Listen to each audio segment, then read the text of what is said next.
За сайн байцгаана уу? Манай Dark Embed channel-ийн энэ 7 хоногийн дугаар эхлэхэд бэлэн болцсон байна. За тэгээд хэлдгээрээ манай Dark Embed-гээд үнэн бодит болсон явдлын талаар ярьдаг. Тэгээд 7 хоног болгоны 4 өдөр гаргахыг хичээдэг ийм нэг YouTube channel байгаамаа. За тэгээд хэрвээ таалагдах юм бол subscribe дараад notification-ээ on болгоорой. За тэгээд өнөөдрийнхөө дугаараараа би хоёр хэргийг ярина. Эхний хэрэг нь болохоор Al Capone гээд Америкийн гангстер эрэгтэй талаар ярина. Хоёр дахь нь болохоор Kelly Cochran гээд нэг эмэгтэйн талаар ярина. За тэгээд энэ хоёр хэрэгнийхээ голоор нэг гоё киноны трейлерыг гаргана. Та нар тэгээ бас эхнийхээ бодит тэрийг сонсчоо ямар киноны трейлер гарах нь уу хүлээж авч үзээрэй. За тэгээд эхний хэрэгээ ярьж эхлэе. Alfonso Gabriel Capone нь 1899 оны 1-р сарын 17-нд Нью-Йоркийн Бруклинд төрсөн. Эцэг эх нь Италиас цагаачилж ирсэн, аав нь өсчин хийдэг, ээж нь ноёдолчин хийдэг. Нийт 8 ах дүүтэйгээс дундах хүн болж төрсөн. Одоо дөрөвт хүн болж төрсөн. За Al Capone нь 1920-с 30 оны үед хууль бус бизнес болох нууцаар мөрөөдөө тоглоом тоглуулах, мөн хууль бусаар архив зардаг бизнес эхлүүлж Америкийн Чикаго хотын хамгийн том Чикаго Outfit гэх мафиагийн боссыг 26 настайдаа хийжсэн одоо гангстер эрэгтэй юм аа. За эхлээд ганцаараа хууль бус бизнес эхлүүлж агаад дараа нь өөрийнх нь ихэнх эрэгтэй дүүн болон ах нар нь Al Capone-ийн хууль бус бизнест орж ирснээр одоо гэр бүлээрээ жилийн өнөөдрийн ханшаар 1.3 тэрбум долларын ашигтай ажиллаж исэн. За том ах Ralph Capone нь Чикаго Outfit мафийн ус ундаа зардаг хэсэгт захирлаар ажиллаж мөн хууль бусаар мөрөөдөө тоглоом ажилладаг байсан. За Al Capone-ийн хоёр дахь том ах болох Frank Capone бас л Чикагод бар болон нууцаар хууль бус мөрөөдөө тоглоом ажилладаг байжгаад харамсалтай нь 28 наснда цагдаагийнханд буудуулж нас барсан. За 4-5 цагдаагийнхан энгийн хувцс өмсөөд Франкийн өдөөс алхаж ирсэн. За тэгсэн чинь Франк өөр мафийн гишүүд өөрийг нь алхаж ирсэн байна гэж ойлгоод шууд өөрөө эхэлж гал нээснээр хоёр талын хооронд буудалцаан болоод цагдаагийн ахлагч Филипп Франкийг маш олон удаа буудсны эцэст Франк бол газар дээрээ нас барсан.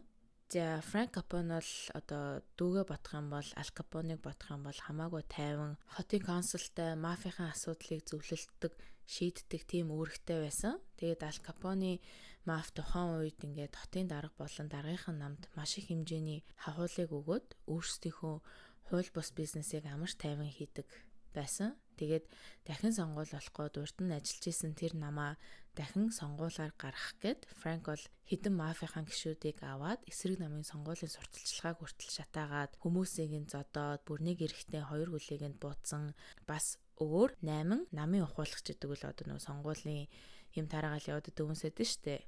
Тэд нарыг 8 хоног төгчээд сонгуул дууссны дараа сулж исэн хэрэг хүртэл гарч исэн. За тэгээ сонгуул бас яг болж байхад том буутай мафийн гишүүд тэрүүгээр яваад за та нар ингээд те бидний дэмжиж байгаа намд л үгүй шүү, өгөхгүй бол та нарыг ална шүү гэдээ хүртэл буутай явж исэн хэрэг гарч исэн. Яг энэ мафийн гишүүн толгойлогч нь хэн байсан юм бэ гэвэл Al Capone байсан. Тэгэд яг яаж 26 настайдаа том мафийн босс болж амжилтанд хүрснийг нь товчхон яриа. За Al Capone бага байхдаа хичээлдээ сайн байсан ч гэсэн 14 настай байхдаа багшигаа одоо нэг эмэгтэй багшигаа цогсноосоо болоод сургуулаасаа хөөгдөж янз бүрийн ажлыг хийж эхэлсэн. Чихрийн дэлгүүрт, боулингийн газарт мөн мэргэжлийн бейсболчин хүртэл хийж исэн. За Capone-ыг бага байхад нь аав нь хүүгээ гарч ажил хийгээд гутлын тос болон гутлын альчуурыг авч өгөөд гудамжинд гаргацдаг. За тэгсэн чинь Capone гараад хүмүүсийн гутлыг тослоод олигтой мөнгө өрөөсөө олохгүй байхаар нь хажууд нь нэг 3 мафийн эрэгтэйчүүд татвар гээд нэг хүнийг зодоод мөнгө авахыг нь хараад Capone-ыг санаад төрсөн. За тэр нь юу байсан бэ гэхээр хоёр үеэлтэйг нийлж агаад өөрний гутал тасалдаг хүүхдийн мөнгийг дээрэмдснээр Capone-ыг гангстер болох одоо мафийн босс болох эхлэл нь тавигдсан гэж хэлж болно. За ингээд 1919 онд буюу 20 настай байхдаа Capone Чикаго хот руу нүүж Johnny Torrio гэх мафийн гишүүний доор ажиллаж эхэлсэн. Тэгээ биеийн үнэлэгчдийн газрын үүднээс эрэгтэйчүүдээс нь мөнгө авдаг тийм ажлыг хийж эхэлдэг. За энэ Johnny Torrio нь өөрөө дээрээ том босстой, нэрийг нь Big Jim гэдэг. За энэ хүнд Al Capone, Johnny Torrio хоёр одоо ажилладаг гэсэн үг байхгүй. Тэгээд зөндөө олон нэр хэлээ толгой нэргэж байгаа бол энгийнээр тайлбарлах юм бол одоо нэг том мафийн босс Johnny Capone хоёр ажилладаг байсан. Тэгээд Johnny-гийн баруун гар нь Capone байсан. За тэгээд Johnny бол Al Capone одоо яг яаж гангстер байж босс болох талаар багшилж исэн. Тэгвэл одоо Johnny ингээд Capone-д 3 дүрмийг хэлж өгсөн. Нэгдүгээрт нь болохоор үргэлж амжилтанд хүрсэн хүн шиг гой сайхан хувцал. Хоёрт нь болохоор хинт ч юу ч битгийгээр. Гуравт нь болохоор мөнгө бол хүч чадал гэсэн 3 дүрмийг хэлж өгсөн. За Johnny-гоос гадна дахин нэг хүн Capone-д зааж сургасан. За тэр хүнийг болохоор Frankie Yale гэдэг. За Frankie Нью-Йоркийн нэг мафийн эвгүй, хэрцгий, хүн алдаг нөхөр байсан. За тэгээд Al Capone 19 настай байхдаа өөрөө мафийн босс болохоосоо 8 жилийн өмнө энэ Frankie гэдэг эрэгтэй бааранд бол ажиллаж эхэлсэн. Тэгээ хүн болгон Frankie-гаас айж хахад Capone бол харин ч ингээд цуг ажиллахыг хүсэж исэн. Frankie-д ч гэсэн Al Capone таалагдаад ингээд ресторанда ширээ цэвэрлүүлдэг ажлыг өгдөг. Тэгээд Al Capone болохоор тэр үедээ ерөөсөө голоогүй шууд л исэн. Яагаад тэгэхээр Frankie-гаас сурах зүйл их байгаа гэж бодож исэн учраас. За ингээд ажиллаж байхдаа ресторанд нэг хөөрхөн эмэгтэй орж ирсэн байна л та. Тэгээд тэрнтэй танилцгаад хандарсан чинь нөгөөх нь үгүй гэсэн. Тэгэхээр нь за чи өстө юу сүртэй танилцчихъя л та гэж өдөөд исэн. Тэгэхээр нөгөө эмэгтэй чинь ерөөс үгүй гэл гөрөөгөөд исэн. Тэгэхээр Al Capone ингээд зарим вебсайтууд дээр болохоор ингээд хүчээр үнсгэж оролцсон гэсэн бэлээ. Зарим дээр нь болохоор чиний өстө тасархаа секси битээ юм а гэл хэлсэн бэлээ. Тэгээ яг аль нь хэлсэн нь бол мэддэхгүй байна. За тэгсэн чинь тэрийг нь ах болох Frank Galluccio гэд бас нэг мафийн нөхөр сонсоод энэ хоёр зодтолцож эхэлсэн. За тэгсэн чинь Al Capone өөрөө айгүй том битээ байсан болохоор өглөх нь нөгөөхийг чинь зодцсон. Тэгсэн чинь нөгөөх нь хутаг гаргаж ирж хагаад Capone-ийн нүүрлөө 3 удаа хутгаар зүсэж нүүрэндээ том сорвтой болоод одоо Scarface гэдэг хочийг авч исэн. За тэр үедээ Capone Galluccio алчий гэж дайрсан чинь одоо нөгөө өөрийнх нь багш Frank 50 бай. Чи ингээд дараа нь өшөө авах цаг чамд ирнэ гэж тайвшруулаад зүгээр өнгөрсөн. За тэгээд дараа нь бүр Al Capone айгүй том мафийн босс болсны дараа энэ Galluccio гээд нүрийг нь хутгалсан залуу нь одоо Capone-ийн ойр зургийн юунд нь гүдэг одоо зарч шиг нь болоод одоо Capone ингэж өшөөгөө авсан байт юм аа. За ингээд буцаад 1919 он буюу Capone 20 настай байхдаа Чикаго руу нүүгээд Johnny Torrio-д дахин ажиллаж эхэлсэн. Нөгөө сая биеийн үнэлэгчийн газрын үүднээс эрхтэйчүүдээс мөнгө авдаг ажлыг хэлсэн шүү дээ. Яг тэрийг хийж эхэлсэн байхгүй. Тэгээд эхлээд биеийн хүчний, бие хамгаалах, хүн зодох гэх мэтийн ажлуудыг хийдэг байсан ч одоо Johnny Capone-ийн удирдагч зангийг олж харсан. За хүмүүс Capone-ийн үг нь маш сайн орд юм байна. Дээрээс нь зөндөө үнэнч туслахууд одоо өөрт нь байдгийг нь олж мэдсэн. За ингээд дэлхийн 1-р дайны дараа буюу 1920-ад онд Америкт арх зарахыг хуулиар хориглосон байсан үе. Тэгээд энэ үед Capone том босстой хэдүүлээ арх хууль бусаар зарах бизнес нээж ажиллая гэсэн санал тавьсан ч нөгөө том босс нь зөвшөөрөхгүйгээс болоод Johnny Capone хоёр нийлж агаад том боссоо ресторанд ганцаараа хоол идэж байхад нь одоо хүн алдаг хүн захиалаад буудаж алсан. За нөгөө хүн алдаг хүн одоо Hitman гэдэг нь шүү дээ. Тэр нь өөрийнх нь багш нөгөө мафийн эвгүй гэдээсэн Frankie Yale тэр үедээ $10,000 буюу одоо өнөөдрийн ханшаар $150,000 төлж алуулж исэн. За ингээд Johnny Чикагогийн мафийн хамгийн том босс нь болж Capone баруун гар нь болоод энэ хоёр нийлээд хууль бусаар арх зарах бизнесээ эхлүүлээд 3 жилийн дараа гэхэд одоо нийт $1.3 тэрбум ашигтай ажиллаж эхэлсэн. За тэгвэл энэнийхээ хажуугаар бусад мафиуд Al Capone, Johnny хоёрын даш руу нь одоо бизнес хийх гэж оролцож исэн. За тэрнийх нь нэг нь болохоор Dino Banyan гэдэг нэг мафийн босс эрэгтэй байсан. Тэгээ хоёр тал хоорондоо ингээл байнгын муудалцаал хэрүүл болдог, буудалцаан болдог. За тэгэхээр нь Al Capone өөрийгөө босстой үнэнч гэдгийг батлахын тулд одоо өөрийнхөө урдны багш байсан нөгөө саяны хүн алдаг Frankie Yale-ийг дахин дуудаад Динийг алуулцдаг. За энийг нь Дины талын хүмүүс нь мэдээд нэг өдөр Johnny-г их нэртэйгээ хоол идчихэд гэртээ ирэх үед нь модны цаан угж жагаад гинт гарч ирээд Johnny-г одоо 5 удаа буудаад цухтаачдаг. Харин назар Johnny бол амьд үлдсэн. За тэрийг нь Капон мэдээд эмнэлэг төрөгцөн хойгоор нь өөрөө Жоныг сахиж өөр ямар нэгэн мафи хүн ирж будах вэ гэж сэрэмжэлж хэдэн өдөр шөнөгөө хараад өөрийгөө Жонид одоо дахин үнэнч гэдгээ баталсан. За энийг нь Жонни үнэлээд өөрөө Нью-Йорк руу нүгээд Ал Капоныг албан ёсоор мафийнхаа босс болгосон. Одоо Жонни өөрөө тэтгэрт гарсан гэсэн. За ингээд 26 настайдаа Ал Капон Чикагогийн мафийн хамгийн том босс нь болж чадсан. Одоо Underground World-ийн. За тэгээд Ал Капон нь 1925-аас 1931 он хүртэл 6 жил Чикаго Outfit мафигийн босс байсан. Тэгээд цагдаа нар Ал Капоныг гэмт хэрэг болон мафийн босс гэдгийг нь ерөөсөө нотолж чадаагүй ч их хэмжээний мөнгө олдог мөртлөө татвар төлөөгөөг нь нотлоод 1931 онд баривчлаад торгуул болон татварын мөнгө гэж ойролцоогоор $300,000 торгосон. За энэ нь одоогийн ханшаар 6.2 сая доллар. Мөн дээрээс нь 11 жилийн ялыг өгсөн. За ингээд Ал Капон их өвчтөй гэсэн шалтгаанаар 7 жил шоронд суугаад 1974 оны 11-р сард шоронгоос гараад Балтиморын сэтгэс мэдрэлийн эмнэлэг рүү шилжсэн. Тэгээд тэндээ 6-7 хоног эмчлүүлээд гарсан. За Ал Капон өвчний улмаас 1947 оны 1-р сард 48 наснда зүрхний шигдээсээр гэртээ гэр бүлийнхэн хажууд нас орсон. Тэгээд өвчтөй гэдэг нь болохоор 18 настай байхдаа сифилис гээд монголоор тэмбүү өвчнөд болоод тэрийг эмчлүүлэхгүй юусоо явсаар байгаад сүүлдээ тэрнээсээ болоод нэлээд бие нь муудаад бүр сүүлдээ өгөхийнхаа өмнө буюу 48 настай байхдаа 7 настай хүүхдээ сэтгхүүтэй хүртэл болцсон байсан. За тэгээд Ал Капоны талаар хийсэн зөндөө олон кино байд юм бэлээ, дууч байд юм бэлээ, ном байд юм бэлээ. Тэгээд за алмаас эцэгт хүртэл Ал Капоны дүр ингээд хальт гардаг. Scarface гэдэг нөгөө Ал Пачиногийн тоглосон кино байдаг шүү дээ. Тэрэн дээр хүртэл Ал Капоны амьдралаас жоохон сэтгүүлсэн юм бэлээ.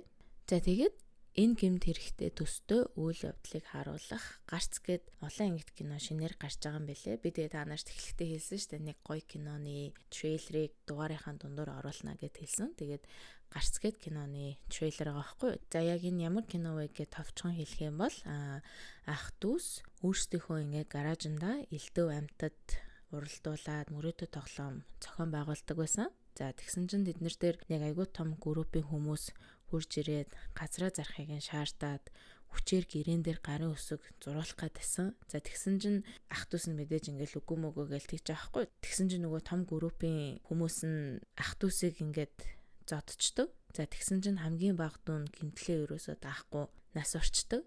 За тэгэхээр нахнар нь ингээд дүүгийнхаа өшөөг авахаар тус группийн захирлын хүү болох Сод Баярын нууц бичлэгүүдэд хадгалдаг хаартыг хулгайлахаар ажиллаж эхэлнэ. За тэгээ нөгөө группийн эзэн чинь бүр айгүй том мөнгөтэй том хүн байсан болохоор сүүлдээ ах дүүс өөрсдөө дийлэхгүй мана гэж цагдаагийнхандаа нийлж агаад цогтаа тэмцэхээр хүртэл болдог. За тэгээд киноны хамгийн сонирхолтой зүйл нь энгийн ахан дүүсийн талаас, хөрөнгө чинээтэй том группийн талаас, гэмт хэргийн эсрэг тэмцэх цагдаагийн байгууллагын талаас гээд 3 өөр талаас харуулдаг. Тэгээд ердөө 11 ангитай болохоор урт сунжраад байхгүй. Киноны үйл явдал бол маш хурдан өрнөд дуусчдаг. За тэгээд YouTube дээр энэ киноны маань 1-р анги нь гарцсан мөлий. Та нар маань үзээрэй, таалагдах байх. Тэгээд өнөөдрийн дугаартай хамтран ажилласан Namadia Pictures-тэй баярлалаа. Филиппинээс оруулж ирсэн хөлсний алуурчд. Таам шиг амтдаг идэл ястай ялыг нь идлүүлэх бол. Хүртлээ юу туулахыг би төсөөлөхгүй. Одоо үед зөрөгтэй байх аминд халтай шүү. Дүүг мань алсан гэдгийг нотох барив.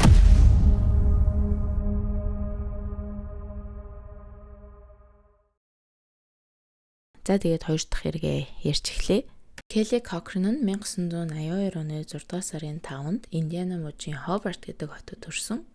Ээжийг нь Мелани гэдэг, аавыг нь Тим гэдэг, доороо 2 дүүтэй өссөн. За бүр багаас л их хэцүү хүүхэд байсан. Сахилгагүй, хөдөлгөөнтэй. Тэгээд арай жоохон том болоод ээж аавынхаа үгэнд бүр орхоо болоод ээжтэйгээ байнгын хэрэлддэг болоод бүр нэг эсэргүү зантай болчтой. Ингээл ээж аав нь жишээ нь гэх юм бол нийгэм хий гэхээр бүр яг тас зүртэг. одоо хоол идэхээр идэхгүй, хоол битээ идэхээр идийгээ дайрдаг. За тэгээд дунд сургуульд ороод бүр багш нартайгаа хэрэлдээд, байнгын зодон зохионд ороод хичээл сургуулаа хүртэл тасалдаг болчдөг. Тэгээ бас дээрээс нь байнгын гэрээсээ цухтаачдаг. Бүр хэдэн өдрөөр димий тинээд алга болчдөг. Тэгэнгүүт нь ээж аав нь байнгын цагтаа дууддаг, гадуур ингээл хайдаг. Тэгэнгүү зүгээр л ингээл гадуур димий тинээд явж идэг. За тэгэнгүүт нь аав нь одоо охиноо олоод гэртээ аваачдаг байсан. За өөрөө ч гэсэн ээж ааваасаа авж байгаа анхааралд дуртай. Тэгээд асуудалд орж ивэл ээж аав нь илүү анхаардаг гэд бодцсон, ойлгоцсон. Ээж аав нь илүү их анхаарах тусам илүү их асуудалд ордог болсон байсан. За тэгээ гэрээсээ цухтааж алга болдог нэг проблемтай байсан бол дахиад жоохон том болоод одоо 14 15 настай болоод ингээд төсвөр настай хүүхдүүчний ингээл арх пив энтер амсаж үздэг штэ сонирхоод.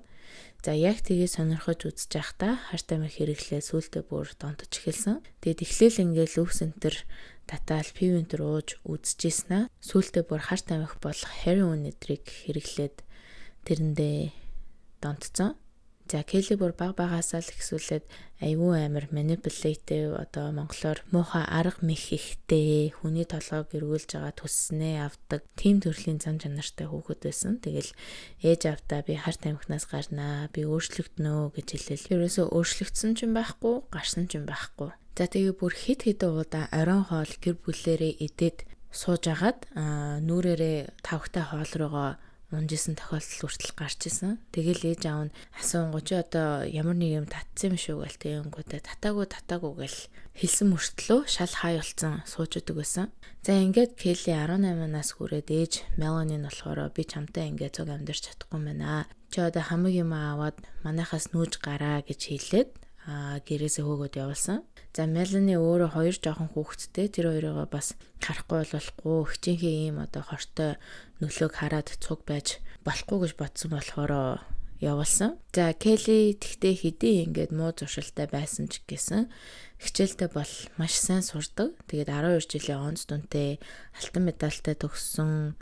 Ер нь бол IQ хүндэртэй хичээлдээ маш сайн. Нэг хичээлээ давтахгүй байж байгаа л нөгөө нэг онцоод өгдөг хүмүүс байдэн шүү дээ. Яг тийм охин байсан. За тэгээд ахлах сургуулаа төгсчөөд гэрээсээ явсны дараа коллежид хүртэл ороод сэтгэл зүйч мэрэгчлэр бакалавра аваад майнераараа одоо шүүх эмнэлгийн мэрэгчлэнээр авсан. За майнер гэдэг нь болохоор энэ шүүх эмнэлгийнхаа мэрэгчлэр 2 семестр хичээл авахар майнер буюу жижигэн төвшний дипломтой гэх юм уу төгссөн. За ингээд 2 мэрэгчлэлтэй Америкийн айгүй том сайн сургуулийг төгссөн. За сэтгэл зүйчин мэрэгжил сонгосныг одоо хүмүүс хэлэхдээ яагаад энэ мэрэгжил сонгосон бэ гэдээ одоо найз нөхөд гэж аавс нь асуухад хүмүүсийг улам цаашаага сэтгэл зүгээр нөрөгтөж өөрийнхөө талд болгох гэж бодож сонгосон гэж таамаглаж исэн. За тэгээ forensics буюу шүүх эмнэлгээр сурсан болохоор өөрт нь ирээдүйд тэр нь маш их хэрэг болно гэж бодож исэн болохоор тэрүүгээрээ сурсан. За тэгээ юу гэсэн үг вэ гэхээр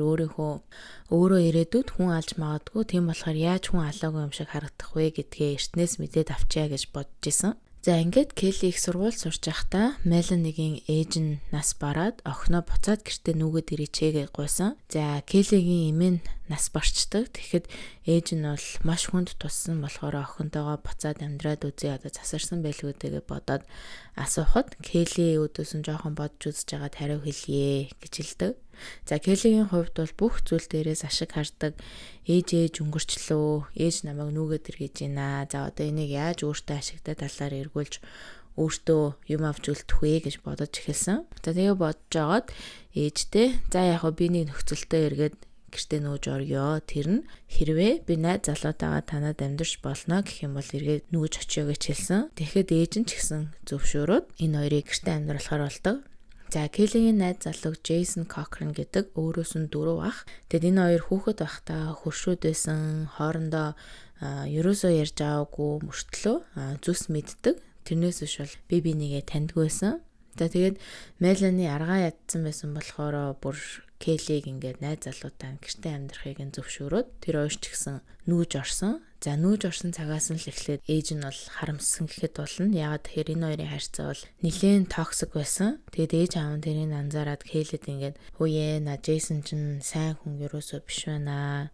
Хаяада айгүй амар огцом ширүүн зан гаргах юм байна. тийм хүн өстой дэмий юм шүү гэж хэлсэн чинь Келли бол хэлсэн үг нь ерөөсөө үг гэж тоодоггүй. За Джейсний хувьд гэх юм бол Келлир үнийг орилж хашгираад байдаггүй. Нилээн дуугаад Келлигийн юу гэснийг л шууд хийдэг. Өөдөөс нь юу ч асуухгүй шууд дагдаг төрлийн тийм хүн байсан. Харин Келли болохоор чанга дуутай Джейсон руу орилж хашгирдаг, зодод зогтдог. Нэг тийм дээрлэхүү зан чанартай эмэгтэй байсан.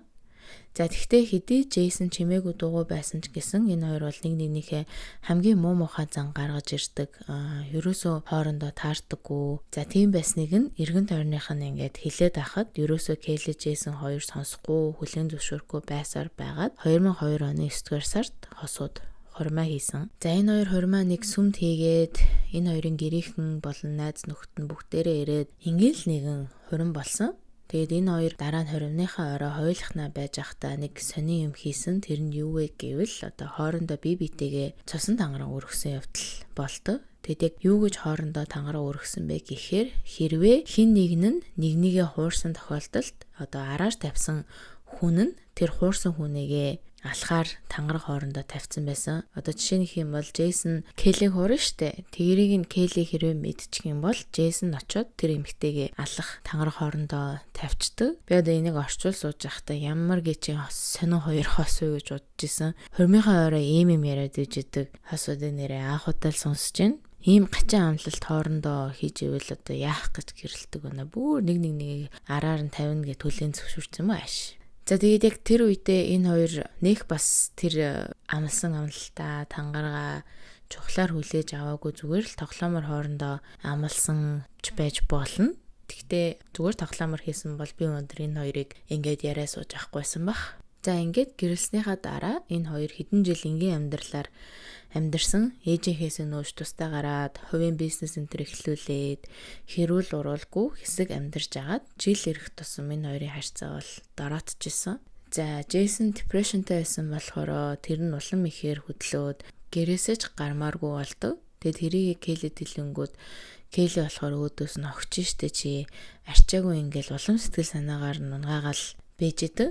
Ерөөсөө аргад нь эмч дээр очооч зүгээрээ болно бүтнэ гэсэн ерөөсөө тийм юм хийхгүй хогч штэ гэсэн байртай дандаа хайрцдаг.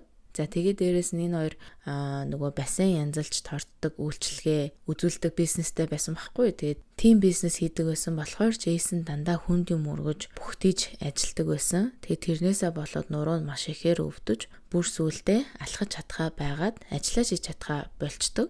За тэрний дээр бүр их нэртэйгээ хүртэл унтаж чадхаа болоод ор хүнжилний асуудал дээр хүртэл проблемтай болоод их нэртэйгээ бас тэр нэг муудалцах шалтгаан болсон. Тэгээ Джейсний ажил хийж чадахгүйгээс болоод энэ хоёр бол маш их өрөнд ороод Келли л ингээ ганцаараа хамаг мөнгөө олох ажлыг хийжсэн. Тэгэд эннээсээ болоод дээрээс нь сая хэлсэн их нэртэйгээ унтаж хийж чадахгүй болохоро бас ямар ч мөнгө олохгүй болохоро Джейсонд бүр ямар ч үн цэнгүй юм шиг санагдаад бүр улам сэтгэл санаагаар унж эхэлжсэн. За тэгээд энэ хоёр энэ их асуудлаасаа болоод хэрүүл нь улам ихсээд нэг удаа бүр Джейсон буу гаргаж ирээд Келли рүү буугаа чиглүүлээд өнгөрчихсэн.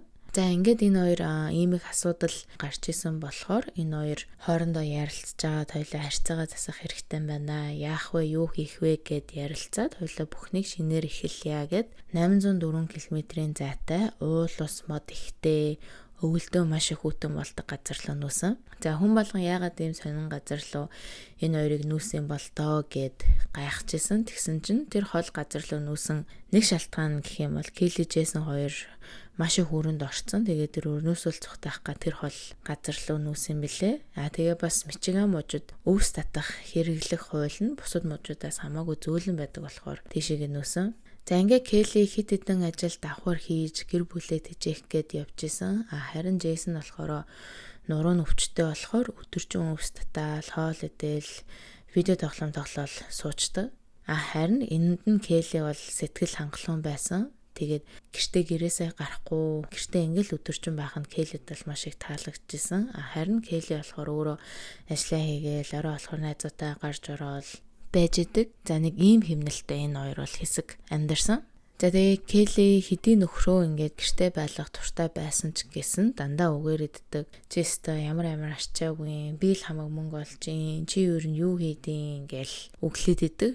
Тэгсэн мөртлөө ерөөсөө салахгүй байгаа л байсан. За ингээд удалгүй Келли Джейснийг араар нь 50 настай Крис Реган гэдэг хүнтэй тавьж эхэлдэг. За Крис нь урд нь 28 жилийн хүнтэй гэрлээ салсан 2 хүүхэдтэй. Тэгэд анхны эхнэрээсээ салсныхаа дараа Мичиган мужид руу нүүж Терри гэдэг багийнхаа найзтай болцож эхлээд удалгүй салаад байж байхдаа Келлитэй танилцаж энэ хоёр болцож эхэлсэн.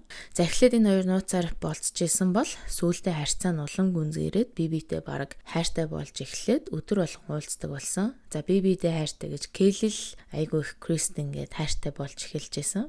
За тэгээ Келли ажиллаад арчаад өдөр болгон Крисийн гэрт нь очдог, заримдаа бүр тэдний тондог. Тэгчэл өглөө нь Джейсон дээр гэртээ очдог байсан.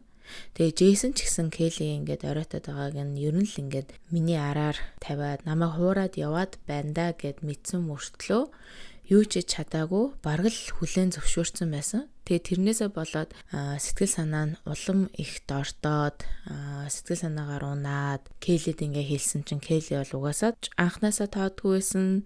Дахид тэгэж хэлэхтэн ч бүр тоогоочгүй бараг сонсоочгүй. За тэгээд Джейсон Келлид чи намайг араар тавиад байгаа болохоор би сэтгэл санаагаар унаад байна гэж яг хэлсэн үү үгүй юу бол мэдгүй байна. Ямар ч л байсан. Миний сэтгэл санаа ингээ хэцүү байна гэж хэлээд хахад Келли бол сая хэлсэн ерөөсөө тоодогчгүй бараг сонсдогчгүй байсан баг.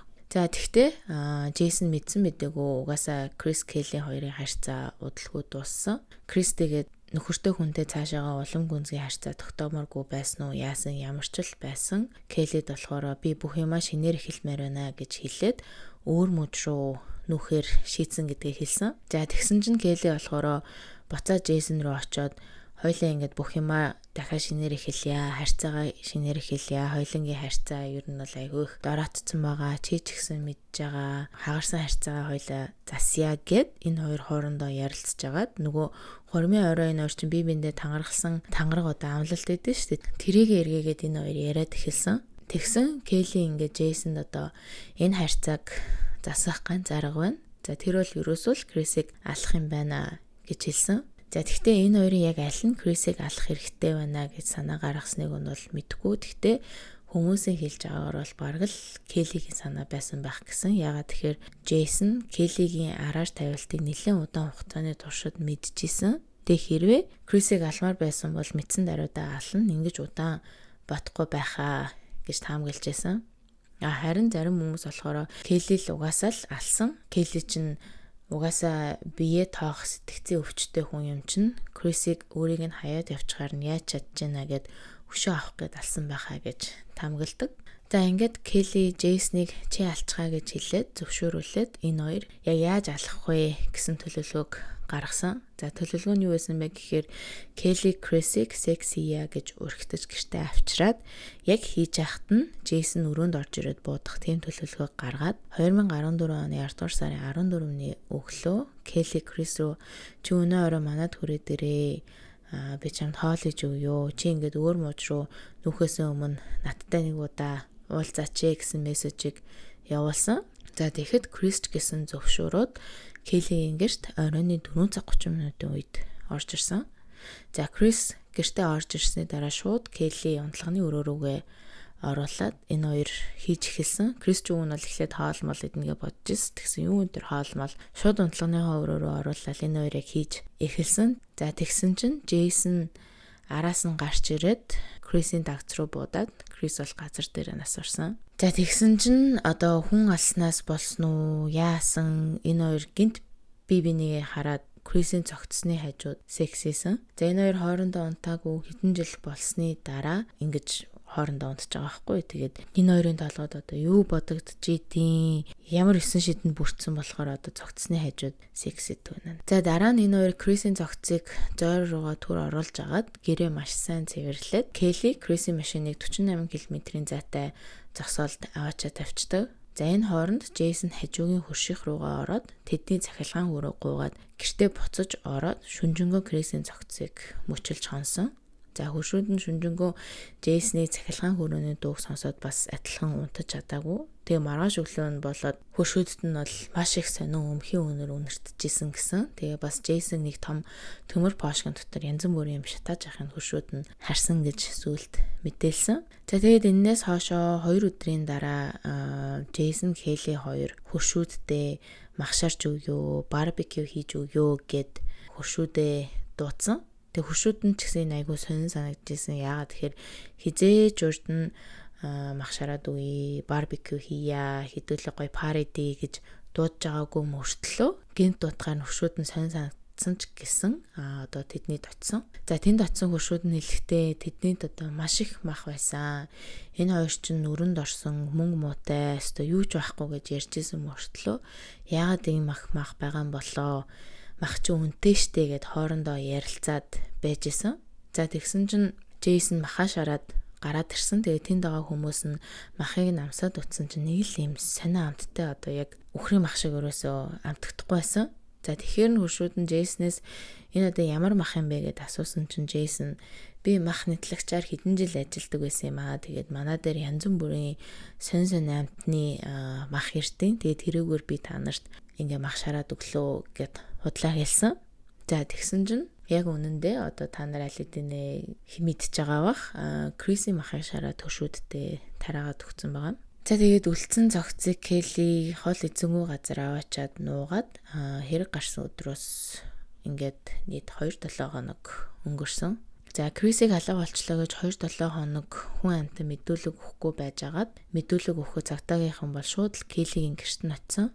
Тэгэд ойлгомжтой Келли Крис хоёрыг явуулчихжсэн гэдэг мэдээл цагтаагийнхан бол шууд Келлигийн гэрт нь очиж байхгүй. Тэгээ цагтаа нар Келлигээс Крисийн талаар ингээл асуусан чинь Келли гинт уурлал нэг хэлсэн юм давтаж илээл. Тэгээ өнгөтэй л үгүй бишээ тэр чин тэгсэн штэ гингөтэй л биш би буруу санаж ингээл айгуу тийм бодлаад дахаар нь цагтаа нар бол шууд за энэ хоёр ямар нэгэн байдлаар Крисийн өхөлтэй холбоотой байна гэж таамагласан. За гисэн хэдий ч цагтаа нарт Крисийн зохицос байхгүй. Тэгэд энэ хоёрыг яг алсан нотлохоо баримт байхгүй болохоор мөрдлөг бол нэлээд удааширч эхэлсэн.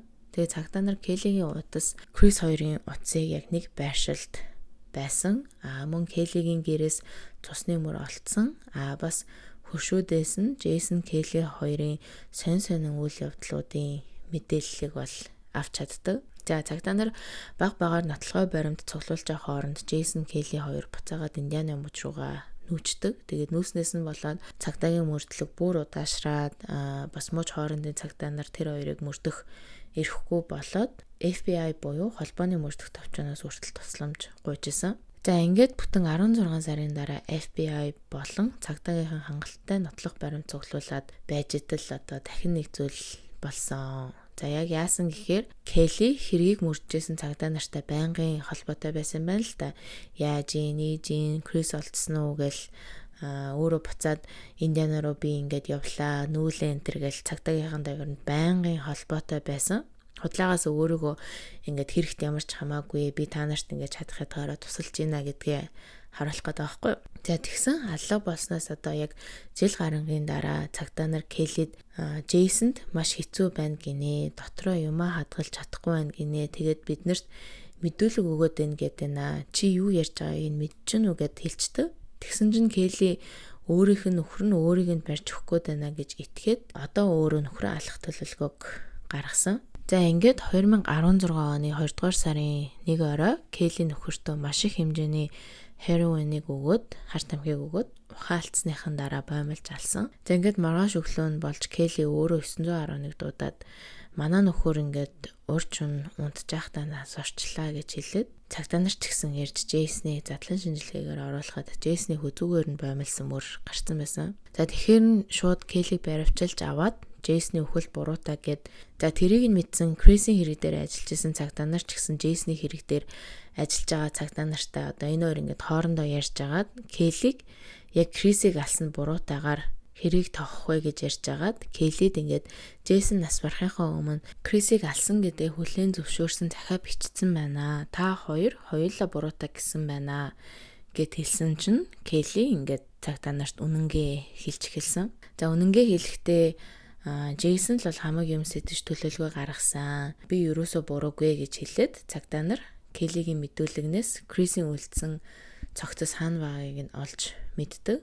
Ингээд 2017 оны 2 дугаар сарын 14-нд шүүх хурал эхэлж Келли өөрийгөө буруугүй гэж шүүгцэн. Тэгээд яллагчдаа Келлиг догшин ширүүн, Джейсон зоддог, Джейсон руу хашгичдаг бүх юмны ард Келли л байгаа. Угаасаа л Келли Джейсон сумалж агаад Крисийг алуулсан гэж шүүхтгэд шүүхийн бүрэлдэхүүн ч гэсэн санал нэгдээд Келлиг буруутай тогтоогдож насаараа шоронд орох ялыг Крисийг алсанд нь өгсөн. Харин нөхрийгөө алсанд нь яллагч талтай хилцээр хийж агаад 65 жилийн ялыг авсан. Тэгээ одоо нэг ёсондоо Келли бол хэзээ шоронгоос гарахгүй гэсэн үг.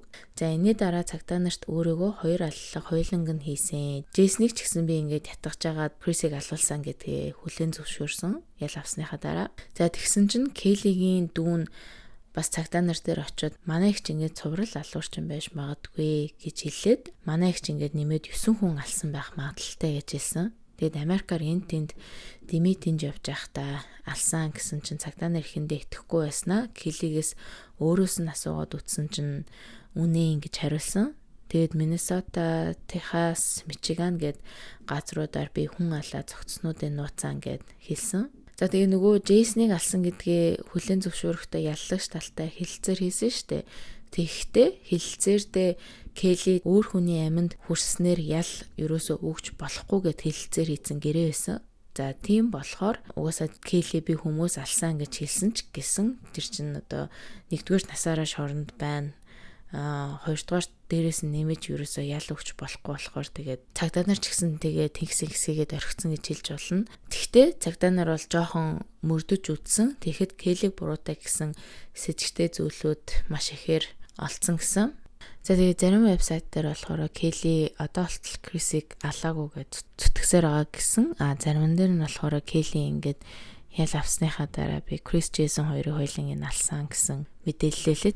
Тэгээд яг аль нь үнэн гэдгийг нь мэдэхгүй байна. Тэгээд Келли одоо болтол шорондоо хоригдож байгаа. Тэгээд миний өнөөдрийн энэ тал дээр олж чадсан бүх мэдээлэл ингээд дуслаа.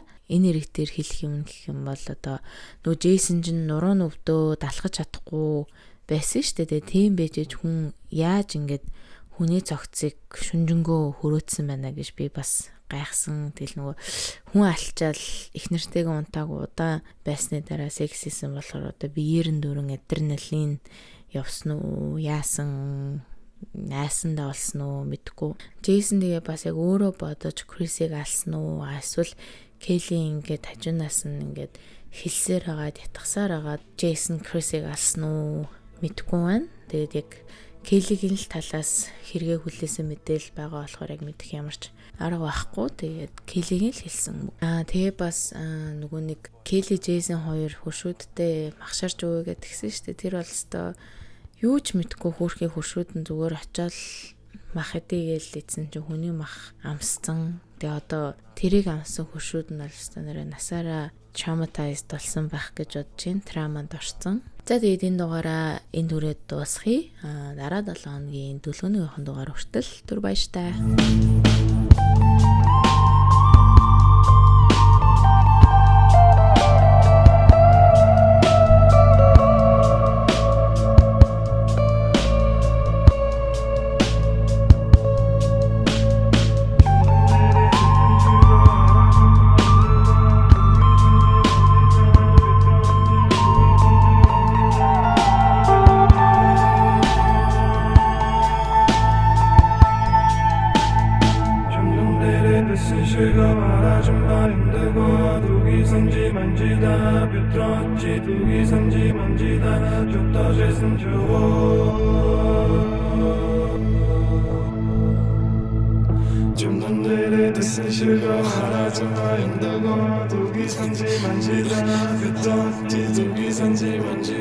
줬다 재선 쇼